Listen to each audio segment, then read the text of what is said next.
एक बार की बात है, किसी दूसरे गांव में शास्त्रार्थ के लिए कालिदास जी को निमंत्रण जाता है। कालिदास जी वह निमंत्रण स्वीकार करके शास्त्रार्थ के लिए जाते हैं, लेकिन सफ़र काफ़ी लंबा होता है। धूप भी बहुत तगड़ी होती है। सफ़र में चलते चलते कालिदास जी को प्यास लगती है। यह कथा बहुत ही मार्मिक और ज्ञानवर्धक है, इसको पूरा ध्यान से सुनना। कालिदास जी को प्यास लगती है। कहते हैं ना कि गुमाना गोविंद ही भावत नाही। ईश्वर को अहंकार बिल्कुल पसंद नहीं है। वह किसी न किसी रूप में कहीं न कहीं से अहंकार का मर्दन कर देते हैं और अपने भक्तों का अहंकार तो उनको बिल्कुल पसंद नहीं है। कालिदास जी को रास्ते में प्यास लगती है। अचानक पास में ही उन्हें एक कुआं दिखाई देता है, जहां से एक स्त्री पानी भर रही होती है। कालिदास जी उस कुएं के पास जाते हैं। कालिदास जी कहते हैं कि माते, मुझे पानी पिला दीजिए, बड़ा पुण्य होगा। स्त्री बोली, बेटा मैं तुम्हें जानती भी नहीं हूँ, अपना परिचय दो, मैं अवश्य पानी पिला दूंगी। कालिदास ने कहा, मैं पथिक हूँ, कृपया पानी पिला दें। स्त्री बोली, तुम पथिक कैसे हो सकते हो? पथिक तो केवल दो ही हैं, पहले सूरज और दूसरा चंद्रमा, जो कभी रुकते नहीं, हमेशा चलते रहते हैं। तुम इनमें से कौन हो, सत्य बताओ।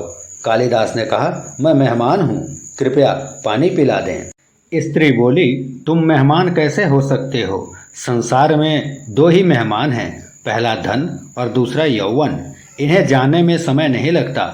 सत्य बताओ, कौन हो तुम? अभी तक के सारे तर्क से पराजित और हताश हो चुके कालिदास बोले, मैं सहनशील हूँ, अब आप पानी पिला दें। स्त्री बोली, नहीं, सहनशील तो दो ही हैं। पहली धरती, जो पापी और पुण्यात्मा सबका बोझ सहती है, उसकी छाती चीरकर बीज भी बो देने से भी अनाज के भंडार देती है। और दूसरे पेड़, जिनको पत्थर मारो फिर भी मीठे फल देते हैं। तुम सहनशील नहीं हो सकते, सत्य बताओ, कौन हो तुम? कालिदास लगभग मूर्छा की स्थिति में आ गए और तर्क वितर्क से झल्ला कर बोले, मैं एक हठी हूँ। स्त्री बोली, फिर असत्य। हठी तो दो ही हैं, पहला नख और दूसरे केस, कितना भी काटो बार बार निकल आते हैं। सत्य कहें ब्राह्मण, कौन हैं आप? पूरी तरह अपमानित और पराजित हो चुके कालिदास ने कहा, फिर तो मैं मूर्ख ही हूँ। स्त्री ने कहा, नहीं, तुम मूर्ख नहीं हो सकते। मूर्ख दो ही हैं, पहला राजा, जो बिना योग्यता के भी सब पर शासन करता है, और दूसरा दरबारी, जो राजा को प्रसन्न करने के लिए गलत बात पर भी तर्क करके उसको सही सिद्ध करने की चेष्टा करता है। कुछ बोल न सकने की स्थिति में कालिदास उस वृद्धा औरत के पैर पर गिर पड़े और पानी की याचना में गिड़गिड़ाने लगे। वृद्धा ने कहा, उठो वत्स। आवाज़ सुनकर कालिदास ने ऊपर देखा तो साक्षात माता सरस्वती वहां खड़ी थी।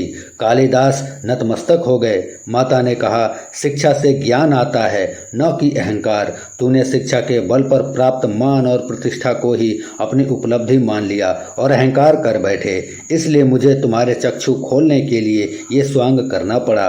कालिदास को अपनी गलती समझ में आ गई और भरपेट पानी पीकर वे वहां से चल पड़े।